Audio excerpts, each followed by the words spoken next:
welcome dairy producer Mark Crave today, and we'll be talking about steps he's taking on his dairy in regards to coronavirus.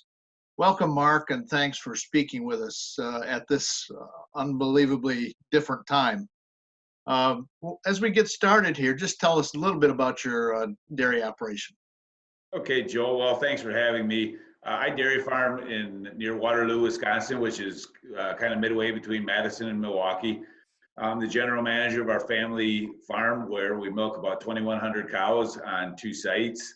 In addition to that, we have a farmstead cheese plant, we have a methane digester, and of course a cropping operation, which is typical in the Midwest here, where we farm about 3,000 acres. Sure. We did speak earlier, and you mentioned that it was last weekend when the coronavirus issues really kind of got your attention. Kind of give us a flavor for the steps that you took, how it kind of got on your radar screen, and then the initial steps you took. Well, sure. Well, of course, Joel, we've all had a day. It's a day-to-day thing, right? Just like the rest of us. You start seeing some things on TV, and the NBA canceling their season, and some of those other big events, and some weekend events canceled. And that's when it really struck us, was on Sunday, when we looked and says, tomorrow, fortunately the world had a weekend to kind of regroup and gather around school closings and that type of thing. And then I started thinking about our farm and cheese business and thought, we have a whole group of people, some are working today, many are not, who are going to show up tomorrow morning, and wonder if it's a safe thing to do, if it's a smart thing to do. And so just very quickly, I got on the CDC website. They had a nice tab for employers to go by. It was somewhat concise, and so I was able to put together a very quick directive that I also had translated into Spanish. And by Monday morning at 7 o'clock, I was ready to go. And so we took around the farm here and our cheese business. We met 4 separate short staff meetings, kind of toolbox meetings, if you will. Just took 5 minutes and talked about coronavirus, our health and safety here, and what our plan is as a business. At that point was, for that day. And we explained to everybody too that, check for the symptoms, stay home if you don't feel well, if you have those symptoms. We had already been kind of battling the flu bug here a little bit. So we already had some people over the last several weeks that had chosen to stay home or needed to stay home because they were under the weather. And so we just kind of continued that line of thought, asking people to self-monitor their own health. And here we are. And then in the meantime, we read that off to everybody. We posted it. Again, we had 4 different times, shift changes at the milking parlor, noon at the cheese plant. And then throughout every day, we've twice a day checked in with staff, with managers, and say, how's everybody doing here today? And here we are on Friday. It's afternoon now in the Midwest. And so far, so good. Everybody's, other than the extra checking and vigilance, it's been a normal production week for us. And we have followed up with a couple people that did take a sick day and determined they didn't have corona-like symptoms. And so they're welcome back on the job tomorrow. Sure.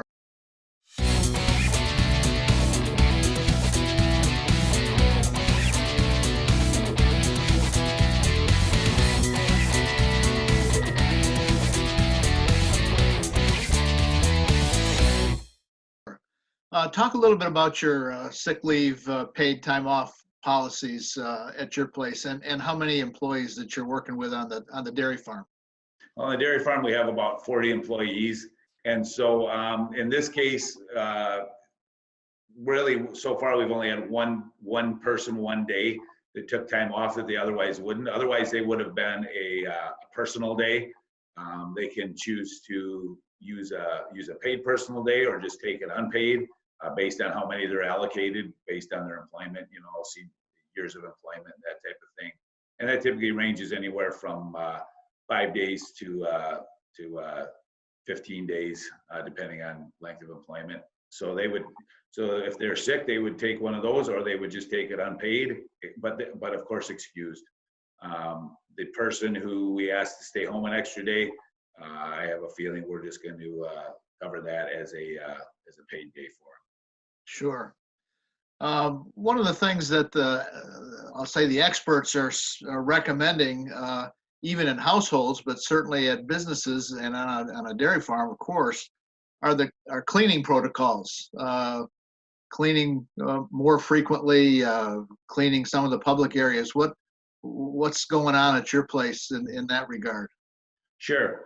Well, we're doing that too. One advantage of a dairy farm is we don't necessarily need to work shoulder to shoulder with a lot of people. Maybe in the milking facilities would probably be the most extreme, but we're out and around, out in the open air, so it's not hard to maintain that social distancing. We do have a lunchroom and bathrooms and such that we've increased from what would normally be a twice a week cleaning to a daily cleaning.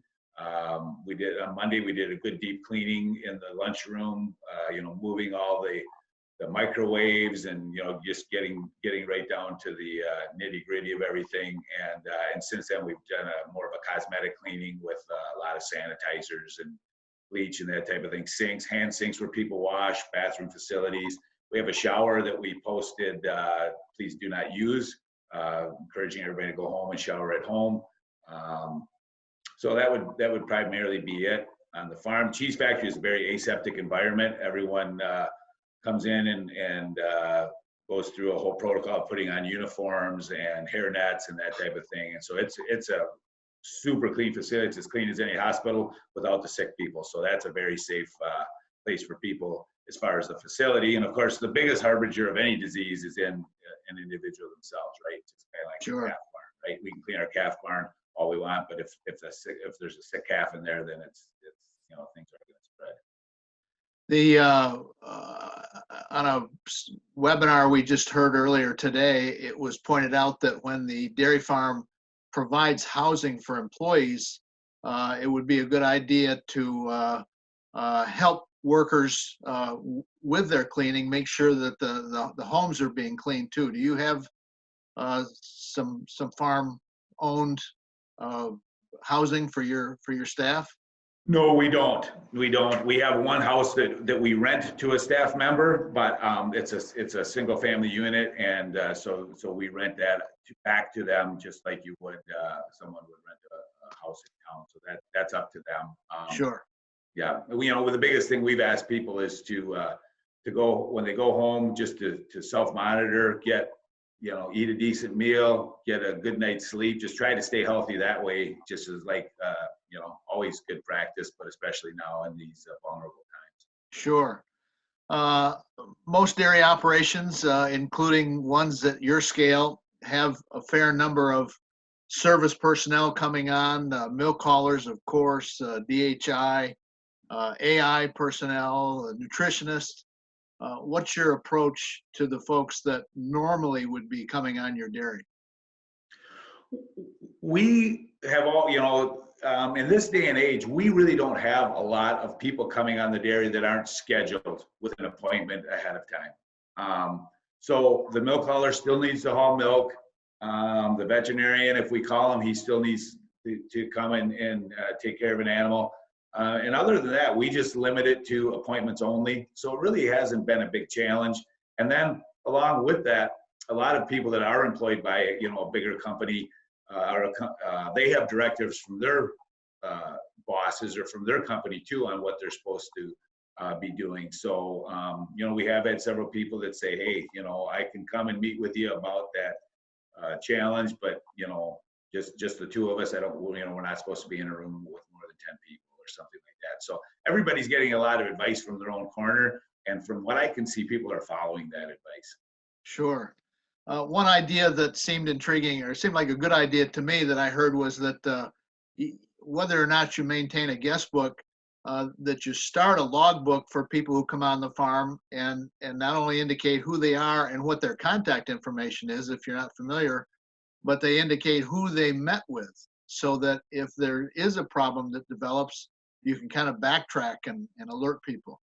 Right, and that would be a good practice. One opportunity that we have that not all farms do is we actually have a small office building that's a standalone office. So anyone that would come to the farm for an appointment, we would meet them here, and so we would have that and they really, it's for the biosecurity of the animals too, that we've always had, that they don't end up wandering around the farm. And so then you'd really be down to the inseminator and the vet, really, and the milk hauler would be the only ones that visit the farm that don't stop at the office.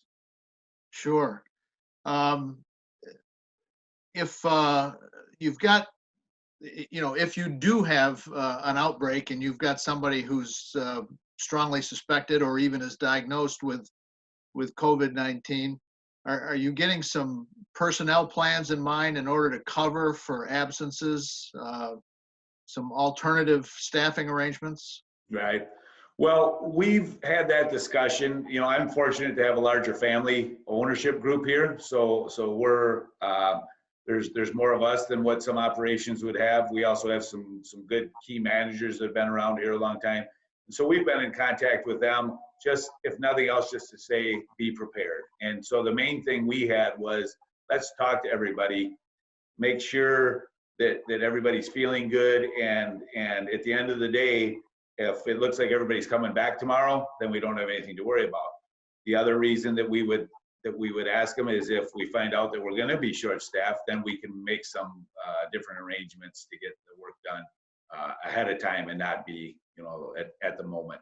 So it's just a lot of just being aware and also prioritizing it so that it's, I don't just pretend that I'm on to my normal day, and then if something happens, I'm going to react to it.